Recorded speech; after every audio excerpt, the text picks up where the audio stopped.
ಅಂದ್ರೆ ಒಂದು ಕೋಣೆನಿಂದ ಎದುರು ಬರ್ತಿತ್ತು, ಒಂದು ಎದುರು ಡೆಕ್ಕಿ ಹೊಡಿತೀವಿ.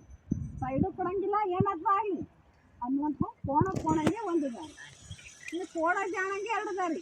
ಹೆಂಗಪ್ಪ ಅಂದ್ರೆ ಒಂದು ಕೋಣ ಹೊಂಟಿರ್ತದ, ಅವಾಗ ಜಾಣ ಏನು ಮಾಡ್ತಾನೆ, ಅವ್ರ ಸಂಗಡ ಜಗಳಲ್ಲಿ ಬೇಡಪ್ಪ ಅಂತ ಸೈಡಿಗಾಗಿ ಹೋಗ್ತಾನೆ.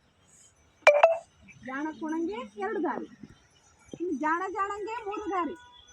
ಹೆಂಗಪ್ಪ ಜಾಣಂಗೆ ಮೂರು ದಾರಿ ಅಂದ್ರೆ ಬರೋಣ